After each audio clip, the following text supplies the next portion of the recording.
Sa mga kapadyak, ito nga pala ang bike ko, 29er Ninja 20. Authentic din sa mga.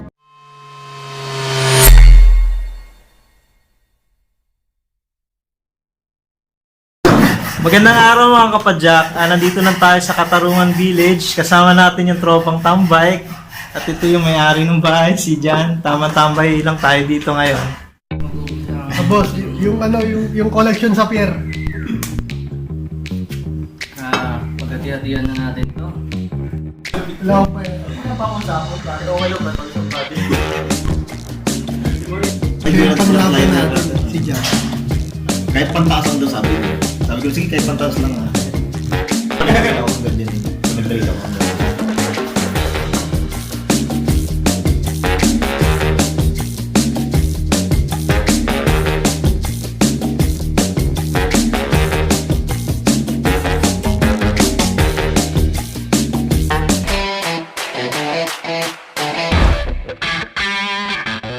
Isa sa mga bisikleta dito ng tropa ay nakita natin na naka-weapon Predator siya. Sound check natin to.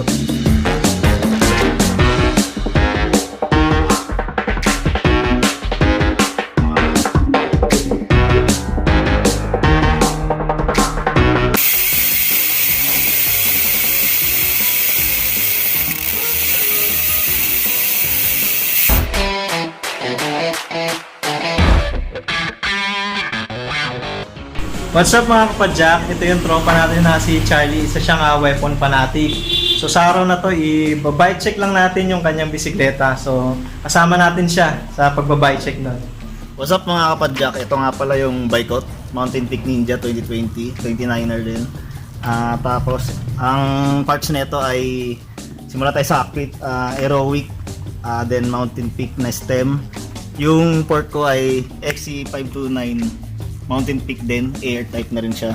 Tapos dito po sa natin, sa wheelset, meron tayong weapon Aegis TR9, tsaka spokes, weapon spoke.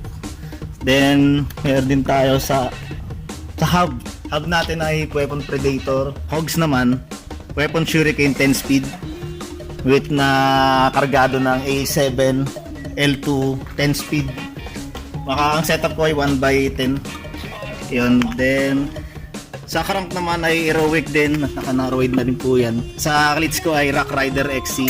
So far naman, kamusta yung performance ng weapon Predator natin?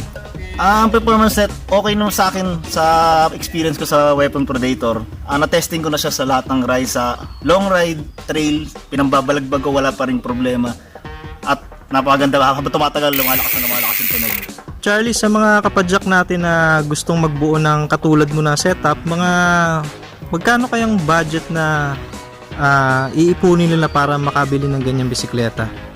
Sa itong kasi, halos lahat to, nabuo ko na kasama ng labor. Umabot to ng 30k. Ayun, no? Tapos, yun, halos lahat budget, pero sa usapang quality, maganda talaga ng Maraming salamat Charlie sa pagbibigay mo ng information about dun sa bike mo. So hanggang dito na lang mga kapadyak ang ating vlog. Ride safe and God bless.